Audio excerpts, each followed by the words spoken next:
Bom, enquanto o pessoal vai entrando, a gente vai dando uma conversinha, pelo menos para a gente se situar. Nós paramos na metade do capítulo 15.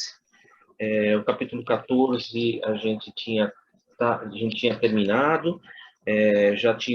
Já no capítulo 13, Saldanha já tinha sido ali, vamos dizer assim, liberto, né, pelo nosso irmão Rubio. No capítulo 14, nós trabalhamos com Leôncio. Rubio trabalha na libertação de Leôncio.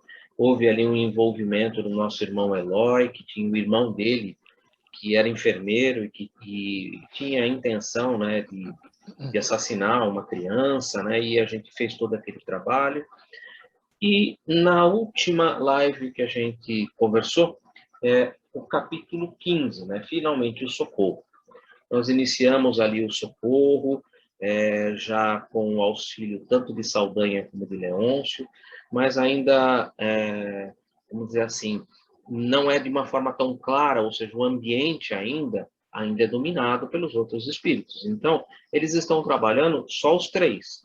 E eles conseguiram, então, aí, nosso irmão Rubio, ele conseguiu que a nossa irmã Margarida agora ela vai ser atendida num núcleo de atendimento fraterno, numa casa espírita, numa casa espírita, num grupo, né? E que presta mediunidade com Jesus, que executa a mediunidade com Jesus. Então, eles vão ser agora à noite conduzidos para essa casa, para esse local, e onde vai ali acontecer esse nosso trabalho, trabalho de desobsessão. E na época em que esse livro foi escrito, esses trabalhos muitos deles eram realizados em casa mesmo, né? Os centros espíritas eram poucos, existia uma certa perseguição, inclusive, aos praticantes do espiritismo. Então, os trabalhos eram muito realizados em casa. Então, este trabalho de desobsessão ele vai ser realizado na casa dessa pessoa. E a gente vai dar início, então, a partir desse ponto. Eu estava conversando com a Mari, enquanto vocês entravam, e eu acho importante a gente pontuar isso, né? Que a partir desse ponto, nós estamos agora nos preparando, nós estamos conhecendo, vamos ter, assim, os primeiros contatos com uma reunião mediúnica. Nós vamos ver como é uma reunião mediúnica, como ela se constrói, a segurança, os aspectos dos médiuns, a que tipo de influência esses médiuns podem estar ali sujeitos, como esses médiuns devem ali trabalhar. O livro Libertação, na verdade, ele não aprofunda em nenhum desses aspectos. André Luiz não vai aprofundar nesses aspectos, ele vai apenas fazer um descritivo geral, mas ele não vai se aprofundar em nenhum dos aspectos da reunião. Inclusive, ele vai fazer apenas citações da energia neurica, do ectoplasma, mas ele não vai fazer estudo em minudicências, em aspectos pontuais de como isso funciona. Tudo isso fica para o próximo livro, que é o Nos Domínios da Mediunidade. O Nos Domínios da Mediunidade é um estudo aí bastante aprofundado, com um aprofundamento bem criterioso de tudo que acontece dentro de uma reunião mediúnica. Os 11 primeiros capítulos do livro Nos Domínios da Mediunidade, eles trabalham com esse aspecto geral da formação, do trabalho, e a partir do 12º, 12º e 13º, e daí para frente, né, grande parte dele, mas o mais importante é o 12º e o 13º, que é uma descrição de uma reunião mediúnica específica. E André Luiz vai fazer uma descrição de uma reunião mediúnica de Francisco Cândido Xavier. Porém, os nomes foram trocados. Lógico, né? Quando o livro foi escrito, Chico Xavier estava em plena atividade, então os nomes foram trocados. O mentor do médium, que agora me foge o nome, mas tinha um mentor ali, e esse mentor não se chama Emmanuel, né? Ele se chama Gabriel. Dá na mesma, né? É a mesma coisa, mas os nomes todos foram trocados. Mas você percebe, pelo desenrolar, pelas cartas, porque o médium escreve cartas para as mães, né? Então, pelo desenrolar, pela aproximação, pelo trabalho, pelo tipo de ambiente, o tipo de mediunidade, você percebe nitidamente que ele está descrevendo a mediunidade de Francisco Cândido Xavier. Isso é muito importante para a gente conhecer, né? Como é que funcionava, como é que era o aspecto da mediunidade do Chico, principalmente visto pelo lado espiritual. Bom, Isso é um parêntese. Vamos fechar o parêntese, já deu 8 horas e 8 minutos. Eu queria agradecer a todos vocês que estão aqui acompanhando com a gente esse estudo. Eu sei que agora a competição é extremamente grande, né? Nesse mesmo horário, a gente tem palestras, por exemplo, do Saulo César, a gente tem palestras do Simão Pedro, porque todo mundo descobriu, né, de alguns meses para cá, principalmente de uns 6 meses para cá, como é vantajoso, né, esse tipo de trabalho, como a gente consegue, a partir desse tipo de trabalho, atender muitas pessoas, divulgar melhor a doutrina espírita, atender muito mais gente, né? E todas as casas, percebendo esse tipo de manancial que se tem nas mãos, né, começaram a utilizar isso de uma maneira bastante volumosa. Então, hoje, a gente realmente tem aí uma possibilidade muito grande de estudos, tem uma possibilidade muito grande de acompanhar esse tipo de trabalho. E eu agradeço a vocês que estão aqui acompanhando com a gente. Nós estamos praticamente já a 75% do livro já está pronto, né? A gente já estudou, já está gravado, já está disponível no YouTube. Desculpa a última live, realmente ela ficou só 3 dias no YouTube e o YouTube excluiu ela porque tinha um slide que eu tinha usado uma foto que tinha direitos autorais. E o YouTube pediu que fosse excluída, porque senão eles iam bloquear o canal. Então eu excluí e eu demorei aí um tempo até conseguir ir lá e estava gravado já, né? Então eu tive que ir lá e trabalhar quadro a quadro, né, para poder alterar a imagem, né, e subir de volta, né, para a gente não perder a nossa live, né? E isso realmente levou dias trabalhando nisso daí, mas ela já está de volta lá. E agora eu já estou mais esperto, né? Quando tem alguma imagem que eu perceba que possa ter algum direito autoral, eu já retiro e já altero. Quem poderia fazer para a gente a abertura para a gente iniciar nossos trabalhos, por favor?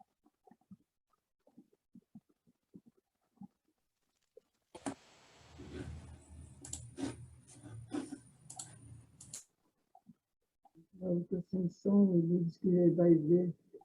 Aqui não tem som hoje. Gente, pode ser qualquer um. Bom, então eu vou fazer o mesmo.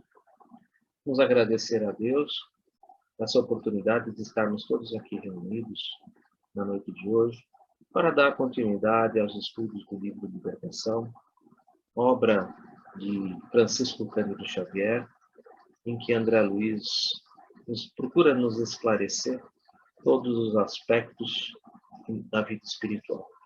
André Luiz, o nosso repórter espiritual, que procura nos trazer essas informações a fim de esclarecer todos os aspectos da vida espiritual, da vida verdadeira, da nossa vida como espíritos imortais, criados por Deus. No início, quando Moisés inicia o seu trabalho, legislador, logo depois, dando sequência a Jesus, que, além de corrigir aspectos da lei, nos mostra um Deus de amor, um Deus que nos ama, um Deus que é pai e que educa seus filhos. Jesus caminha até o madeiro infame, aonde é crucificado e ao terceiro dia retorna, nos demonstrando, nos patenteando a imortalidade da alma. Imortalidade essa que hoje é patenteada, é descrita, é a base, é o fundamento da terceira revelação. A terceira revelação é fundamentada, ela inicia-se com a imortalidade da alma. Ela estuda os aspectos dessa imortalidade, ela nos apresenta de onde viemos, por que estamos aqui e para onde vamos. Nos apresenta a lei de Deus e nos apresenta a possibilidade de sermos felizes. Agradecidos, então, a Jesus e a toda essa equipe espiritual que nos assiste, que nos ampara na noite de hoje, pedimos permissão para iniciarmos os nossos estudos com a prece que o Mestre Jesus nos ensinou. Pai nosso que estás nos céus, santificado seja o vosso nome. Venha a nós o vosso reino, seja feita a vossa vontade, assim na terra como nos céus. O pão nosso de cada dia nos dai hoje. Perdoe as nossas dívidas, assim como nós perdoamos os nossos devedores. E não nos introduza em tentação, mas livra-nos do mal. Que assim seja, graças a Deus, graças ao Mestre Jesus. Todos nós que aqui estamos juntos acompanhando esse estudo, aqueles que puderem, coloquem ao lado do celular, do tablet, do computador, um copo de água. E durante os nossos estudos, mentalizem esse copo de água e peçam para que a equipe espiritual que nos orienta, que nos ampara, que nos assiste, nos amplie, que ela possa colocar nesse copo o bálsamo revitalizante para as nossas vidas, para os nossos dias, para o nosso dia, para o nosso corpo, para o nosso perispírito. Que assim seja. Graças a Deus. Bom, gente, vamos então dar continuidade aos nossos estudos. Como eu falei, nós estamos na metade do capítulo 15. O capítulo 15 é o capítulo, finalmente, o socorro, né? O socorro que se inicia a nossa irmã Margarida. E como eu já havia aberto o nosso trabalho de hoje, a gente vai agora começar a estudar realmente os aspectos de uma reunião mediúnica. Uma reunião mediúnica que, na época em que esse livro foi escrito, era realizado em casa, e que é uma reunião mediúnica com aspectos muito interessantes, principalmente no que diz respeito ao médium, a médium que vai estar ali trabalhando nessa reunião. Então, vai ser um estudo bem interessante, porque além de a gente compreender que o médium, a gente vai conseguir compreender isso, o médium não é só médium dentro da casa espírita, mas ele é médium em qualquer lugar que ele esteja. Nós vamos aprender como a gente pode, vamos dizer assim, ter melhor controle sobre esse aspecto mediúnico, primeiro ponto. Segundo ponto, segurança, como ter segurança e como trabalhar dentro de uma reunião mediúnica com um objetivo, com um alcance nesse trabalho mais proveitoso, ter um aproveitamento muito melhor. Vamos compartilhar, então, para a gente dar início a esse trabalho.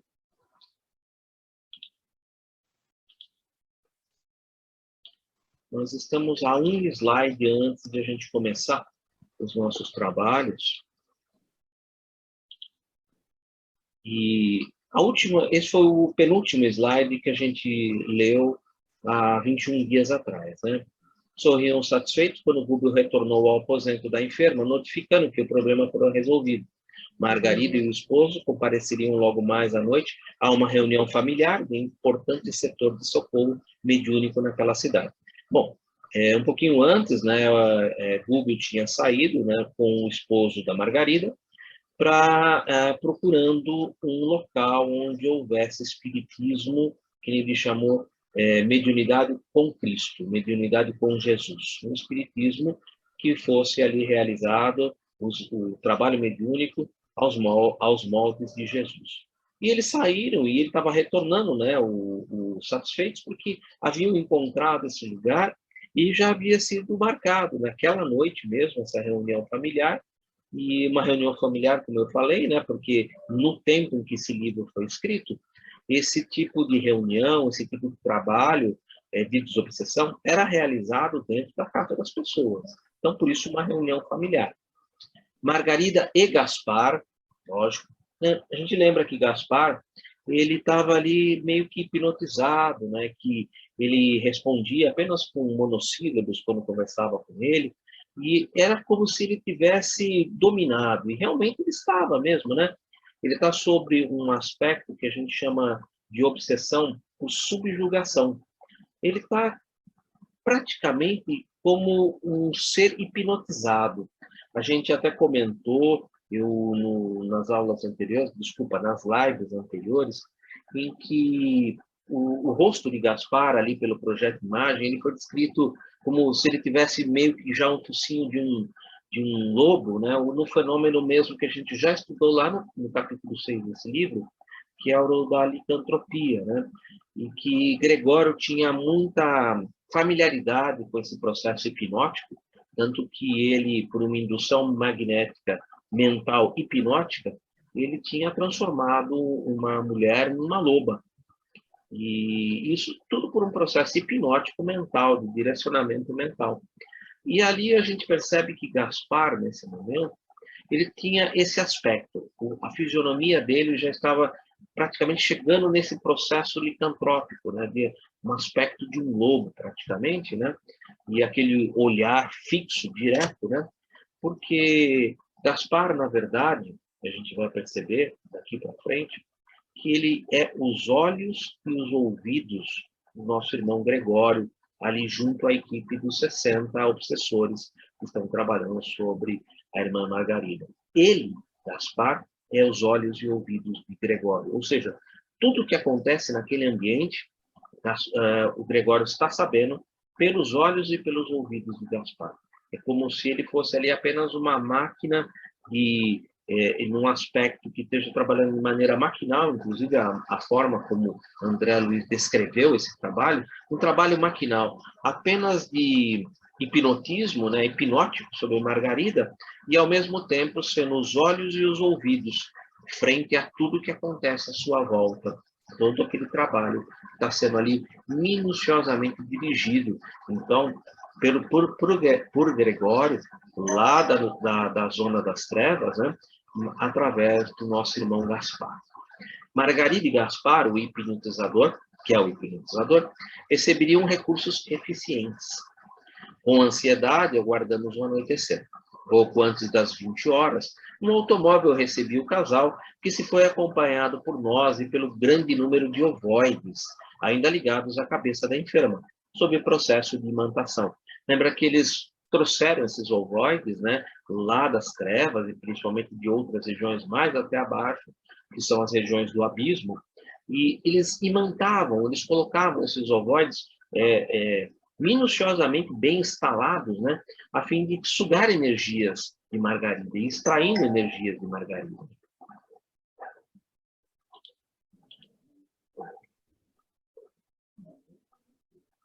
Saldanha tiveram o cuidado de despistar todos os companheiros perturbadores que tentavam nos seguir. Lógico, lembram quando eles foram para a igreja, que sumiram tudo no carro, que parecia um carro carnavalesco, né? Todo mundo indo para a igreja? Aqui não.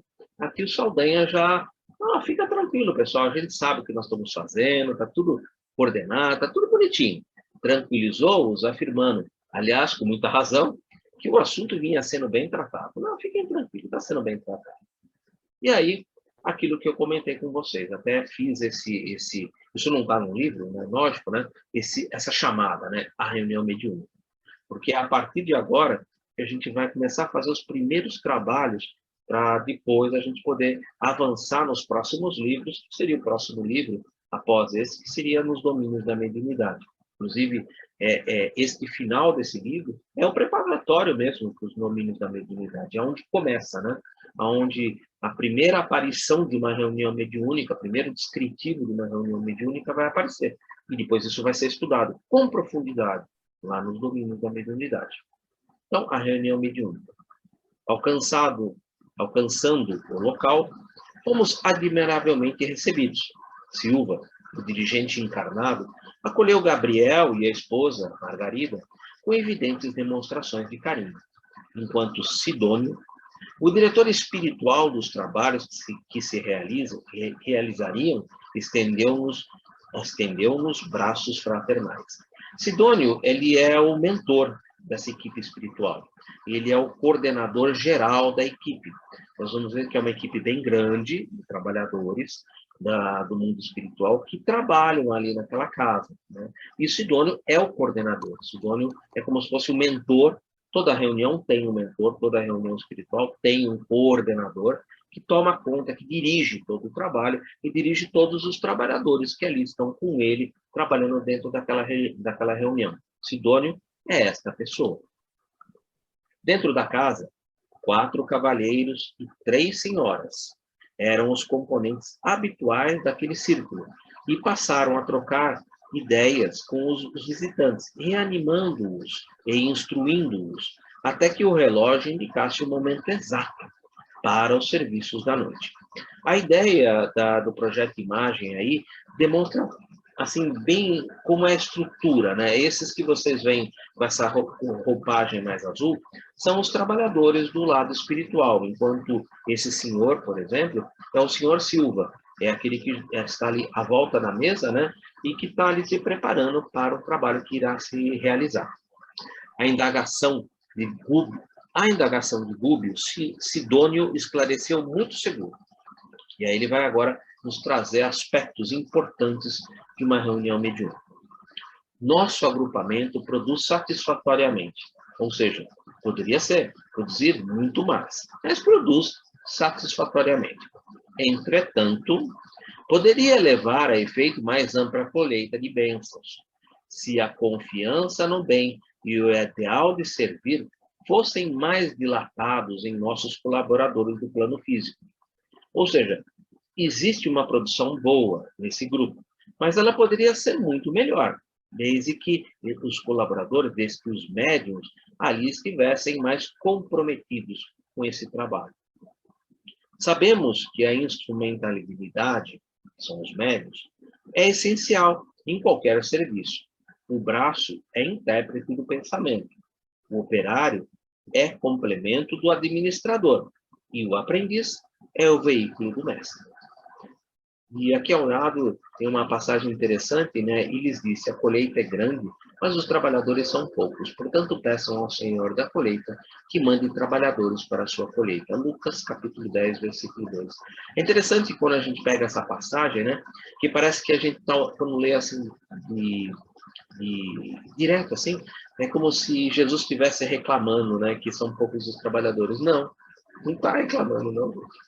A colheita é grande, os trabalhadores são poucos, mas os trabalhadores que existem ali são muito comprometidos. E por serem muito comprometidos, eles dão conta de todo o trabalho da colheita, porque são trabalhadores comprometidos. E a colheita é grande, mas esses trabalhadores, eles são comprometidos.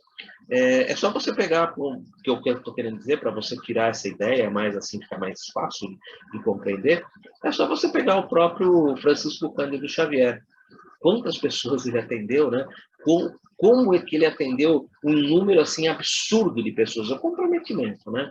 Quanto maior o comprometimento, quanto mais comprometido, mais você atende, né? Então, a colheita é grande, mas os trabalhadores são poucos, mas são aquilo que é o essencial. Eles são comprometidos, eles realmente vão dar conta dessa colheita, né?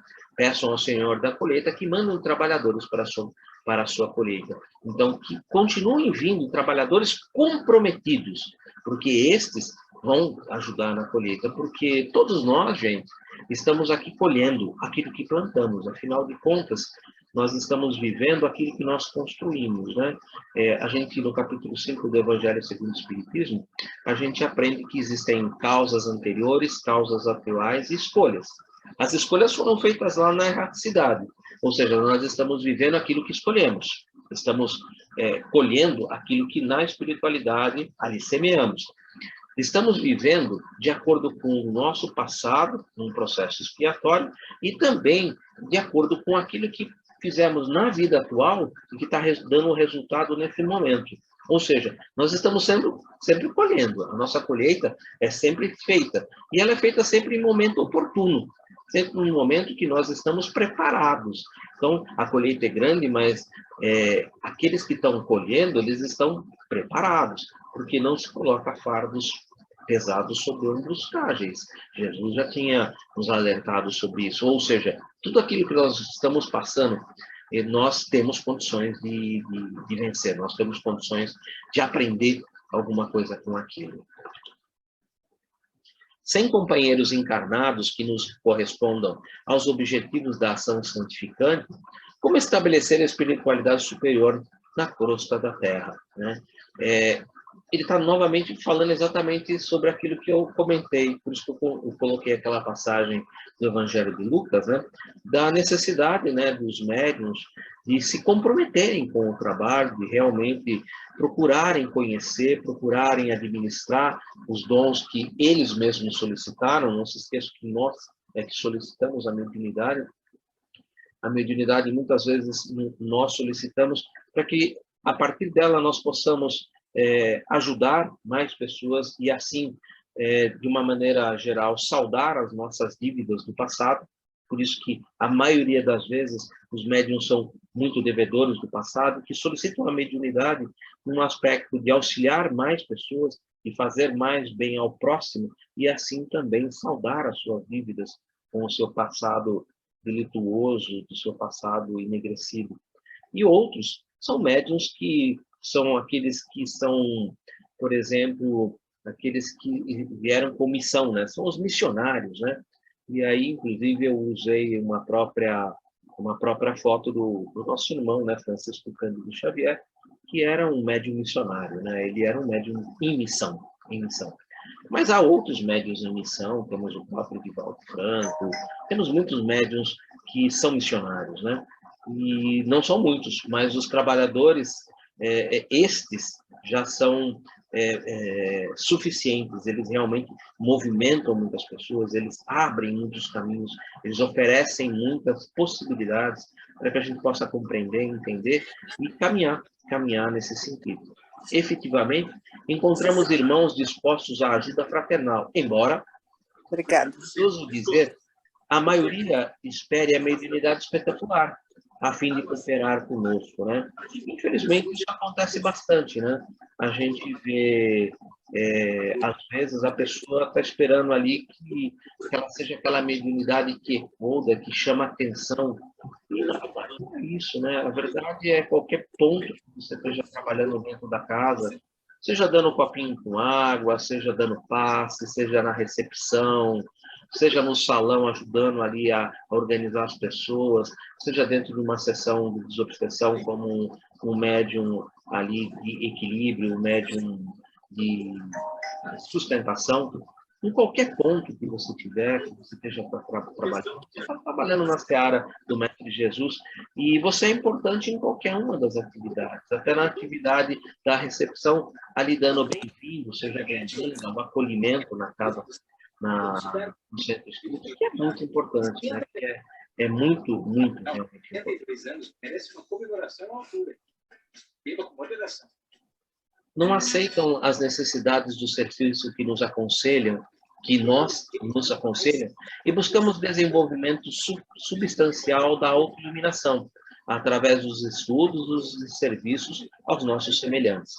E tocam a exigir dons medianímicos, quais se fossem dádivas milagrosas, a serem transmitidas graciosamente àqueles que se lhes candidatam aos benefícios, por intermédio da antiga varinha de condão, ou seja, querem que as coisas aconteçam caindo do céu, sem que estudem, sem que se desenvolvam, sem que se coloquem ali à disposição de servir, de fazer ao próximo aquilo que gostaria que fosse feito a si mesmo, e de trabalhar ali de maneira espontânea, de maneira vinda do coração, servir, como na própria foto que eu usei embaixo, né, quando Jesus ali lava os pés dos seus discípulos, né, no aspecto de dizer a eles, olha, aquele que mais serve no reino de Deus, esse é o maior. O maior é aquele que mais serve. E lógico, né, quem mais serve em toda a criação é Deus, né? Deus é o que mais serve em toda a criação. E por isso ele é realmente o maior, né? Então, é nesse sentido, né? Se você quer ser grande realmente, seja aquele que mais serve, seja aquele que mais trabalha, seja aquele que mais produza benefícios ao seu próximo. Esquecem-se de que a mediunidade é uma energia peculiar a todos. Todos nós temos essa energia, né? Em maior ou menor grau de exteriorização. Energia essa que se encontra subordinada às leis, aos princípios e da direção da lei do uso. Depende do uso que você vai fazer dela. Lembre-se que aqui nós já vimos um aspecto, estudamos um médium, uma mediunidade sem Jesus. e vimos com quem ele se ligava e quais os tipos de ligações que ele estava fazendo e os problemas que ele estava ocasionando para ele mesmo. E aqui para frente, nós vamos ver diferente. Um médium, um grupo de médiums, um grupo de trabalhadores espíritas que estão trabalhando com a mediunidade com Jesus. E nós vamos ver a quem eles estão se ligando e de que maneira eles estão ali evoluindo, crescendo, buscando a sua felicidade.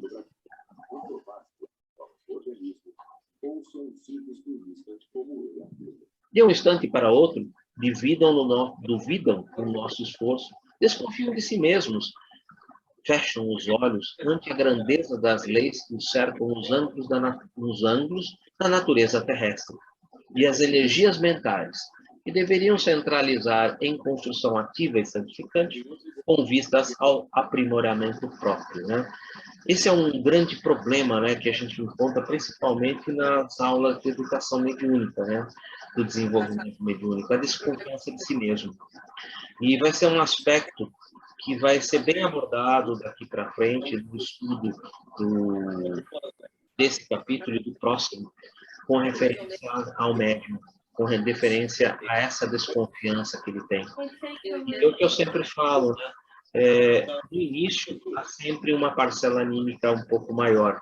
Mas essa parcela anímica, à medida que você vai dando, que você vai conseguindo estabelecer melhor sintonia, você vai conseguindo entender melhor como funcionam essas energias mentais de troca e o próprio aprimoramento da ligação do aparelho mediúnico com os espíritos que se aproximam, faz essa sintonia, você vai se conhecer melhor, é o conhecer de si mesmo, e essa parte que é anímica, ela vai diminuindo cada vez mais, cada vez mais, cada vez mais, até que ela praticamente deixa de existir. Ela nunca deixa de existir, nunca deixa. Ela sempre vai estar ali presente, tá? Mas ela vai ficando cada vez menor, bem menor. Os agentes resolvem tudo o mais rápido possível.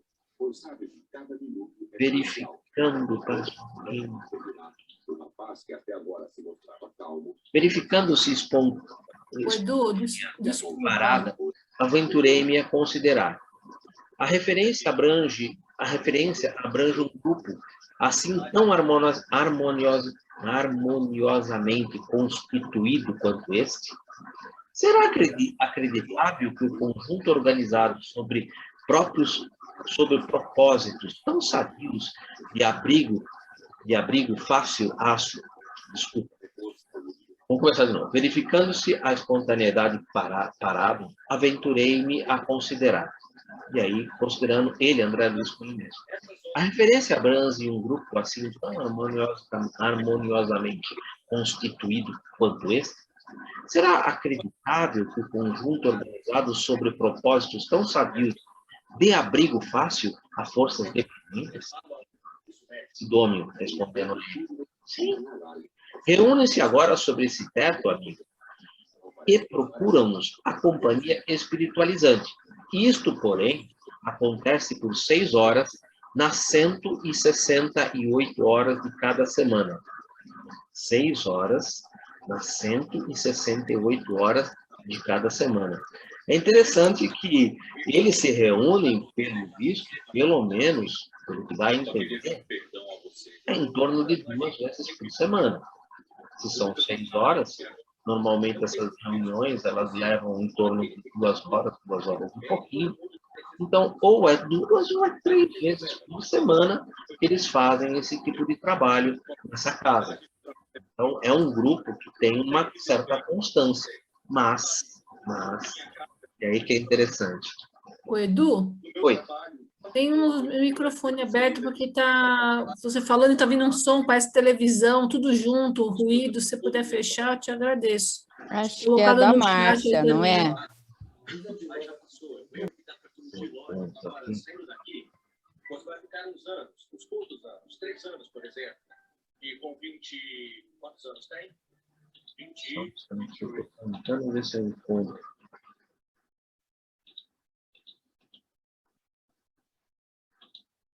Eu acho que saiu.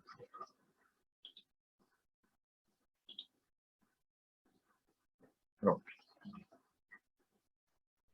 Enquanto conosco, deixam-se envolver nas suaves irradiações da paz e da alegria, do bom ânimo e da esperança, registrando-nos as vibrações edificantes das quais desejávamos fossem eles portadores permanentes e seguros. Na esfera vulgar da luta humana, todavia, tão logo se encontram a pequena distância de nossas portas, aceitam ou provocam milhares de sugestões sutis, diferentes da nossa. Isso é uma coisa que a gente percebe com bastante... acontece muito, né? Às vezes, ali dentro da casa espírita, a gente está de bem com a vida, tudo, só que a gente sai dali e passa apenas algumas quadras, tal, senta no carro, anda 2, 3 quadras, toma uma fechada, pronto, já... A pequena distância das nossas portas aceitam provocações de milhares de sugestões sutis diferentes da nossa, né? Perde já o padrão de equilíbrio, né? E às vezes ali era só uma questão de estar mais bem equilibrado, né? E isso é só com o tempo mesmo, sabe, gente? Só com o tempo. É exercício, é exercício. A casa espírita é exercício. Às vezes as pessoas dizem assim, ah, mas dentro da casa espírita ele é um santinho, ele fala macio, ele trata todo mundo muito bem, só que quando chega lá fora, ele já não é bem assim. Mas espera aí, ele está indo na casa espírita exatamente para fazer esse exercício. Com o desenvolvimento e o passar do tempo, ele vai percebendo que aquele tipo de atitude que traz aquele refrigério na alma, dentro da casa espírita, ela pode ser levada para fora, desde que ele comece a agir fora da casa espírita da mesma maneira que ele age dentro da casa espírita. Ou seja, depende de ele colocando em prática isso daí fora da casa espírita. Isso, às vezes, lógico, leva um tempo, não é fácil, não é fácil. Nós vivemos em sociedade, é um mundo de provas e expiações, temos que reconhecer essas dificuldades, mas não podemos esquecer que Jesus mesmo falou, né? Tendes bom ânimo, pois eu venci o mundo. Ou seja, se ele venceu o mundo, é possível. É possível. Basta que a gente se esforce, porque ele já esteve aqui onde nós estivemos. Ele já chegou à escala dos Cristos, né? Dos Espíritos puros, mas ele já passou por isso. E por isso ele veio nos ensinar, por isso ele é modelo e guia, por isso ele veio nos mostrar, olha, seguindo esse caminho é muito mais rápido. Basta que vocês sigam esse caminho. Só que, às vezes, a gente, pelo nosso orgulho, pelo nosso egoísmo, pelo nosso interesse pessoal, que é a raiz do orgulho e do egoísmo, a gente resolve dar uns desvios do caminho, né? E nesses desvios é onde a gente se perde muito tempo e poderia realmente evoluir muito mais rapidamente. Mas é onde a gente realmente dá umas patinadas, né? Raros se compenetram de que a fé representa a bênção suscetível de ser aumentada indefinidamente, né? Se tiveres fé do tamanho de um grão de mostarda, diria esse monte, muda daqui para lá e nada lhe seria impossível, né? Fé do tamanho de um grão de mostarda, imagina, né? Ou seja, é um bem que pode ser aí aumentado indefinidamente. Só que, lógico, isso é um trabalho que leva bastante tempo. Lembremos do trabalho do desenvolvimento de fé do próprio apóstolo Simão Pedro. Ele teve um desenvolvimento ali bem pontuado dentro do Evangelho do Cristo, e que você pode ali ver que ele vai desenvolvendo a fé ali de uma maneira vagarosa e sempre com o auxílio do mestre ali do lado dele, né? Auxiliando e até orando, né? Quando ele fala, né? Eu orei orei a Deus, né? Para que os espíritos das trevas não façam cirandar como o vento ciranda o trigo, ou seja, até ele mesmo orando por Simão Pedro. Vocês percebem como é importante esse trabalho, como ele não é um trabalho fácil, né? E fogem ao serviço que a conservação, a consolidação e o crescimento desse dom, nos oferece a todos. Além disso, quando esse ou aquele irmão revela disposições mais avançadas para servir a bem de todos, em favor do império da luz, costuma ser imediatamente visitado nas horas do sono físico por entidades persistentes na prática do mal. Desculpe revelar isso, mas pode acontecer. Pode acontecer, principalmente se você não tem o vício de fazer evangelho no lar, se você não tem o vício de cultivar bons pensamentos, se você não tem o vício de se preparar durante todo o dia para uma boa noite de sono. realmente aí existe essa possibilidade. Porque uma vez que os espíritos das trevas percebem que você está querendo sair do domínio deles, eles vão fazer de tudo possível e imaginário para te prenderem novamente aos domínios deles. Então, isso costuma ser imediatamente visitado nas horas do sono físico por entidades persistentes na prática do mal. Porém, você pode não ser visitado, bastando para isso preparar o ambiente da sua casa, fazendo ali o evangelho no lar, cultivando o evangelho no lar na sua casa, que já é uma barreira de proteção muito grande, e cultivando bons pensamentos, cultivando bom preparo, né, a oração, um bom preparo, uma boa ligação com o seu anjo guardião, para que durante o sono físico você possa ali receber esse amparo e essa proteção necessária para levar adiante aquilo que você deseja, né, o servir a bem de todos, né? Interessadas na extensão do domínio das sombras, que lhes destroem convicções e propósitos nascentes, com insinuações menos dignas. É o que eles realmente fazem, né? Quando o espírito do trabalhador não está convenientemente apoiado no desejo robusto de progredir, redimir-se e marchar para frente. Ou seja, quando você ainda está ali titubeante, né? Será que eu vou? Nossa, se eu for fazer isso, vou ter que mudar alguns hábitos, sabe? Puxa vida, vou ter que ter aquilo que Emmanuel fala para Chico, né? 3 vezes, né? Eu tenho que ter disciplina, disciplina e disciplina, né? O horário do trabalho, o dia do trabalho. Puxa, às vezes a pessoa não está assim, não tem esse desejo robusto de progredir, de redimir-se, de caminhar para frente, de construir o reino de Deus no coração, de levar as verdadeiras posses, que são aquilo que você coloca no seu coração. Às vezes está perdido, né, na materialidade, no mando do mundo, nas facilidades de uma vida recheada de facilidades, que às vezes obscuram, né, essa visão de que isso é tudo temporário, né, isso é tudo temporal, e que isso tudo vai ficar aqui. E o que eu vou levar? O que eu estou colocando no meu coração? O que eu estou levando? Eu não vou poder levar minha casa, não vou poder levar meu carro, minha conta bancária, minhas roupas, minhas joias, nem meu corpo. Eu não posso levar nada, porque isso tudo é meio, não é fim. Isso é meio, não é fim. Isso nós não temos nada, isso nós detemos. É empréstimo. É empréstimo. É o material da escola, é o material escolar, é o livro, caderno, caneta, lápis. Isso é o material da escola, para que a gente possa escrever no nosso coração aquilo que a gente realmente vai levar. Então, às vezes as pessoas têm essa ideia, né, e não têm esse desejo robusto, né, de que, não, eu quero levar coisas boas, eu quero realmente ir, mas levando algo no meu coração, uma construção sólida, construção do reino de Deus. Para os trabalhos, André, né, para os trabalhos da reunião, que era composta por 9 pessoas terrestres e 21 colaboradores espirituais, se movimentaram em nosso círculo de ação. Percebem a quantidade de espíritos que estão ali trabalhando, junto a esse grupo de 9 pessoas. Que, na verdade, são aqueles 7 da reunião tradicional e os 2 que estão ali, né, que é o marido, né, o Maurício, e a Margarida. O marido da Margarida e a própria Margarida. Por isso que ele cita 9.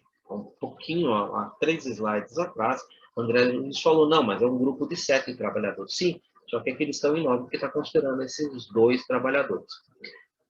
Rúbio e Sidônio, em esforço conjugado, efetuaram operações magnéticas ao redor de Margarida, desligando finalmente os corpos ovoides, que foram entregues a uma comissão de 6 companheiros que os conduziram cuidadosamente a postos socorristas. Esses nossos irmãos que ali, pelo descuido, pelo monoideísmo, pelo descuido ali nas ideias, né, numa ideia possivelmente de vingança, mono-ideia em vingança, destruiu o seu aparelho perispíritico e chegou nessa condição de ovoide, né? Essa condição de ovoide é como se fosse uma construção, como se fosse um ovo mesmo, né? E ali estão agrupados, né, todos os centros de força, né? Todos os centros de força, eles estão ali próximos uns dos outros, e ela tem uma coloração escurecida, exatamente porque todos os centros de força estão parados, né? Há apenas uma única vibração, e é uma vibração negativa, normalmente de vingança, normalmente de ódio, é um monoideísmo, e isso fechou todos os centros num único grupo, numa única esfera, né? Isso agora precisa ser tratado. Existem locais para fazer esse tratamento.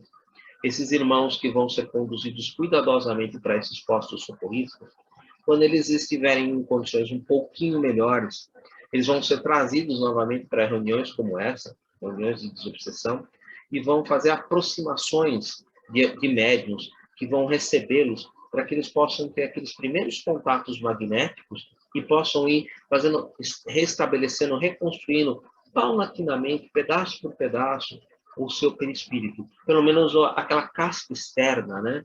E o restante, que é os próprios órgãos, né? Que o perispírito possui os órgãos do corpo físico, né? Ali dentro, né? Todo aquele conjunto, ele vai precisar fazer um processo, que é um processo de reencarnações sucessivas, também já estudado nesse livro, que é um processo de reconstrução do seu aparelho, do seu perispírito, né? Do seu vestimento espiritual, né? Do corpo espiritual que o espírito utiliza, né? Enquanto ali em desenvolvimento. Então, isso é um trabalho bastante demorado, mas eles são cuidadosamente conduzidos a esses postos socorristas e ali eles vão ser socorridos. Agora eles vão ser ali amparados. Ninguém fica sem amparo. Logo após, enquanto a prece e os estudos evangélicos se faziam ouvir dentro das contribuições de nosso círculo, grande quantidade de força neurica, com a devida compensação em fluidos revigoradores da nossa esfera, foi extraída através da boca, narinas e mãos dos assistentes encarnados. Esses assistentes são os médiuns de sustentação. Esse estudo ele vai ser mais aprofundado dentro do livro Nos Domínios da Mediunidade. Essa força neurica recebe o nome, nós já sabemos, porque estudamos aqui nesse livro, recebe o nome de ectoplasma. Existe uma associação dessa força neurica junto com esses fluidos revigoradores de nossa esfera, que são aquelas energias psíquico-mentais, que são ali, como se fosse uma energia muito parecida com essa força neurica, mas ela é proveniente lá no mundo espiritual, e que os médiuns no mundo espiritual as exteriorizam, para que ali possa haver, por exemplo, a materialização de espíritos, e que possam ali, como nós vimos, né, no caso da nossa irmã Margarida, no nosso irmão Flacos, no capítulo 2 desse livro, e nós vamos ver no capítulo 19, novamente, o nosso irmão Gúbio, fornecendo essas energias espirituais de um médium na espiritualidade, para que Margarida ali possa se manifestar naquele ambiente onde é mais denso, em que ela precisa dessas energias, para que ela possa ali se mostrar com um perispírito que ela vai construir com essas energias que ela vai ali absorver esses médiuns doadores. Aqui, nesse caso, é uma reunião mediúnica, em que nós temos ali presentes médiuns, né, encarnados, que são os médiuns de sustentação, e que são os responsáveis por fazer essa doação dessa força neurica, desse ectoplasma.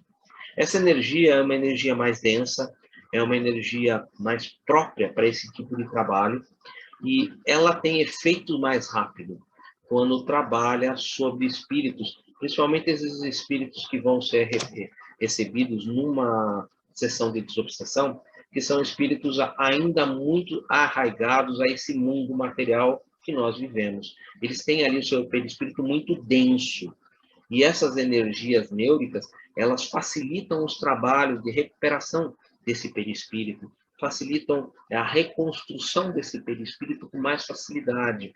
Ele é reconstruído de uma maneira mais rápida, com resultados mais eficientes, com resultados mais diretos. Esses espíritos que aqui nessa região se encontram, eles se ligam a nós exatamente para absorver essa energia da gente, que é o caso, por exemplo, dessas ligações que foram feitas ali, desses ovoides, né? Que eles fazem essa ligação exatamente para quê? Para extraindo essa energia neurica, né? E drenando essa energia neurica. Mas não só os ovoides, todos os outros espíritos vampirizam.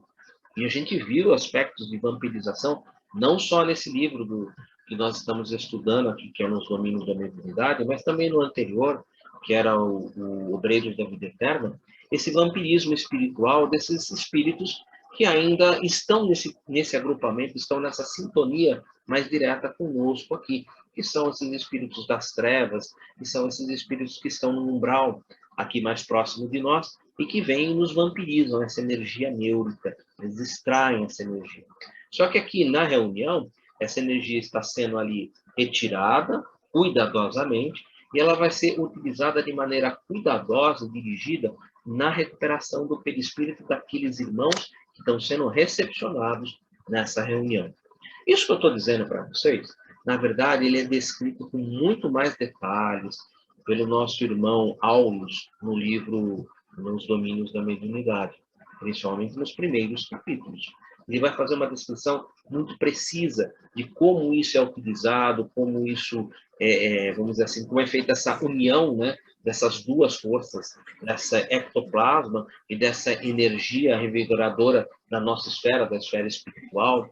E ele vai falar também de outras energias que são colhidas na natureza. Lembremos que todo ser vivo, seja ele animal ou vegetal, produz essa energia neurica, produz esse ectoplasma, só que, lógico, numa vibração diferente.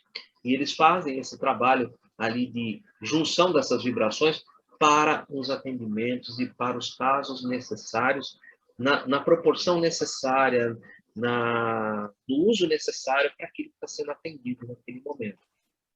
Força essa que Gúbio e Sidônio... Você que tirou a garrafa da geladeira, Gi?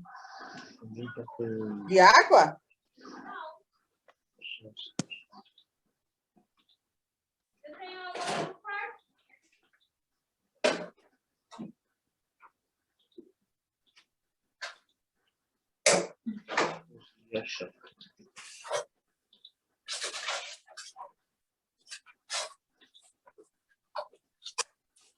Tem alguém com o microfone aberto, né? Só um pouquinho, deixa eu... Um hambúrguer só, Giovana? Eu acho que é o iPhone da Ana, o Edu. Tem. Pronto. Agora a gente já... Força essa que Gúbio e Sidônio aplicaram sobre Margarida e Gaspar, no evidente intuito de lhes restaurar as energias perispíricas. Aquilo que eu estava explicando, né? Eles vão ali restaurar essas energias do perispírito através dessa doação, através dos recursos do ectoplasma, mais os fluidos revigorantes da esfera espiritual. A jovem senhora passou a demonstrar abençoados sinais de alívio, e Gaspar, de imperturbável, que se achava, pôs-se a gemer, qual se houvera acordado de intenso e longo pesadelo. Interessante, né? O que está acontecendo? Eles estão ali desfazendo essa ligação mental entre Gregório e Gaspar. Vocês já imaginaram Gregório lá nas trevas, né? Nesse momento, ele acaba de perder os olhos e os ouvidos junto daquele grupo que estava observando Margarida. Nesse momento, ele deve ter alguma coisa está acontecendo. Eu não tenho mais olhos nem ouvidos de nada que está acontecendo junto daquele grupo. Provavelmente já deve ter levantado uma antena nesse momento ali para Gregório, alguma coisa não anda bem. Eu não sei mais o que acontece. Eu perdi contato com Gaspar. Gaspar não é mais meus olhos nem meus ouvidos. E eu não sei o que está acontecendo.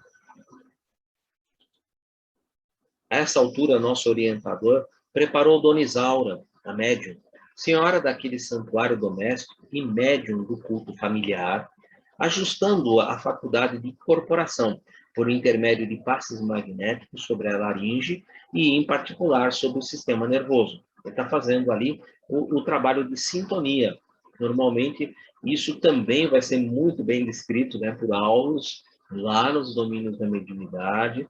Ele vai mostrar como é esse trabalho de passes magnéticos, que nem sempre são sobre a laringe, em outros médiuns é no solar, em outros é no frontal, em outros é em outras áreas.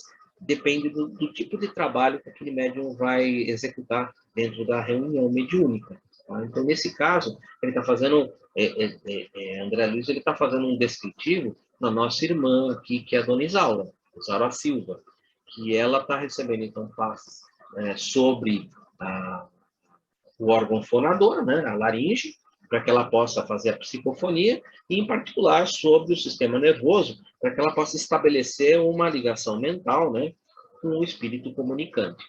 Então, os organizadores trouxeram Gaspar à organização mediúnica, aproximaram, né, Gaspar da nossa médium, né, da Dona Isaura, a fim de que pudesse ele recolher algum benefício ao contato dos companheiros materializados na experiência física, que lhe haviam fornecido energias vitalizantes, já descrito anteriormente, tal como acontece às flores que sustentam, sem perceber, o trabalho salutar das abelhas operosas. Que lindo, né? Um trabalho ali todo bem organizado, bem feitinho, né? E ele agora está se aproximando, né?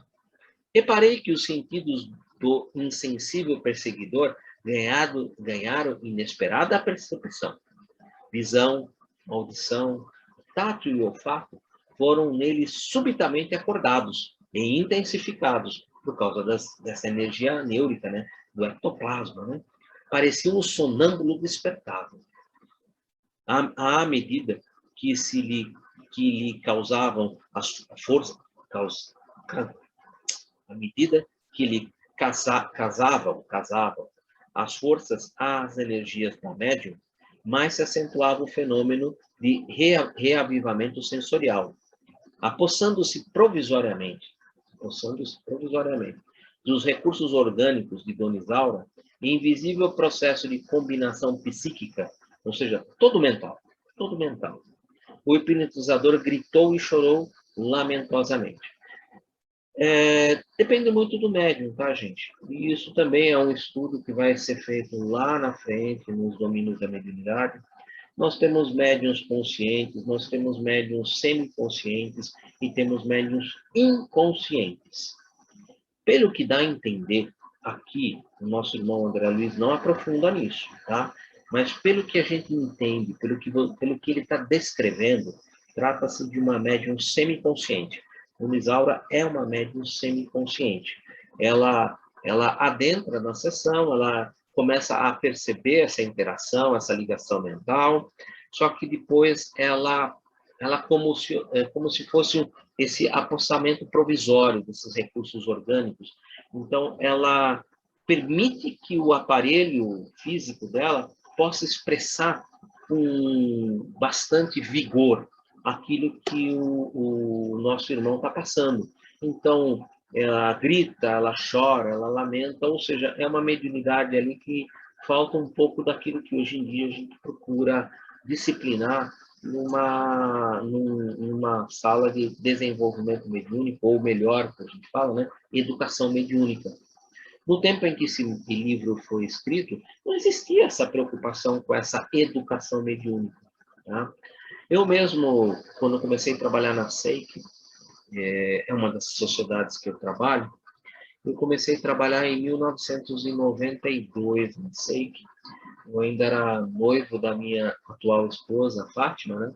E a gente foi apresentado e eu comecei a frequentar basicamente as reuniões em 92, né? Apenas ainda como médium, naquele momento, ainda como médium de sustentação, estava ainda passando por um processo ali de despertamento da mediunidade, que no meu tempo não era feito com cursos, né? Em 92, a pessoa já era lançada dentro da reunião mediúnica e aprendia lá mesmo, né? Lá que a gente ia desenvolvendo. E a gente tinha, por ausência, né, no centro onde a gente trabalhava, por uma ausência, né, desses trabalhos de desenvolvimento, de educação mediúnica, os médiuns se desenvolviam nas sessões mediúnicas. E nós tínhamos médiuns como Dona Isaura aqui, por exemplo, que eram médiuns semiconscientes, ou até mesmo alguns que eram inconscientes. e que gritavam, batiam o pé, alguns às vezes até levantavam da mesa, sentava de volta, batiam na mesa. Então tinha realmente esses reflexos de alguém que realmente ali, como ele falava, apossando-se provisoriamente dos recursos orgânicos, que permitia realmente que o espírito ali como se apossasse, né? Entre aspas, lógico, né? É uma ligação mental, né? O espírito não entra dentro, fica tranquilo, tá? Isso não acontece. É uma aproximação, uma ligação mental, né? E nessa ligação mental ele permitia, né? Como se fosse uma simbiótica, um processo simbiótico ali que acontecesse e que ele permitia esse tipo de manifestação. Então, isso que ele está descrevendo, gente, era típico de uma reunião daquela época, uma reunião caseira, em que não se havia muito estudo, já existiam, né, os livros do Kardec, livro dos médiuns, todo o trabalho já estava feito. Só que as pessoas realmente não estudavam muito. Realmente era muito complicado encontrar uma casa que tivesse um estudo aprofundado, que tivesse um trabalho de educação mediúnica, que desenvolvesse esse trabalho seriamente. Seriamente. Eram pouquíssimas mesmo. Eu, como digo para vocês, meu desenvolvimento ele foi feito dentro de uma reunião mediúnica. Eu entrei numa reunião mediúnica, não sabendo nem o que era um médium, como ele, por que as pessoas falavam, com quem elas falavam, quem estava lá, quem não estava lá. Eu fui aprendendo essas coisas dentro da própria sessão, o próprio orientador que ia explicando, que ia estudando, que ia orientando aqueles que ali se colocavam e aqueles que ali entravam para esse tipo de trabalho. Eles eram chamados para esse tipo de trabalho e iam ali aprendendo, se desenvolvendo dentro da própria reunião. Isso era comum e aconteceu por muitos anos. Hoje, já, graças a Deus, já é bem diferente, muito diferente.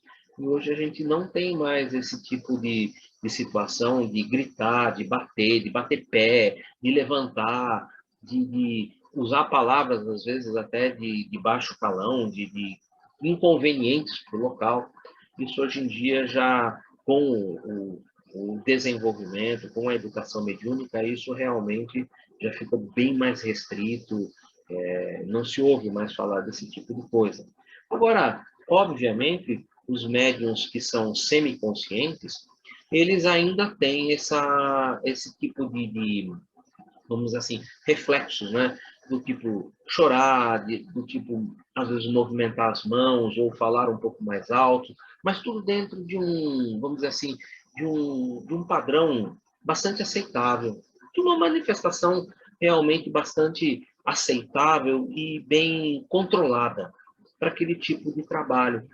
Como se fosse um trabalho disciplinado, em que o médium ali ele oferece as condições para o espírito que se manifesta ali se manifestar de uma maneira mais clara, de uma maneira mais compreensiva e inclusive até melhor para o próprio esclarecedor, o doutrinador, para que ele possa ter mais, vamos dizer assim, subterfúgios, né? Mais condições de entender o que está se passando e de oferecer realmente ali o amparo, a palavra amiga, a palavra confortadora e a palavra que liberta também, né? Então, esse processo de gritar e chorar, como aqui é descrito, é típico mesmo desse tipo de reunião ainda lá dos anos 1949, né, que é quando foi escrito esse livro, e que eram realmente muito comuns naquela época. Hoje já são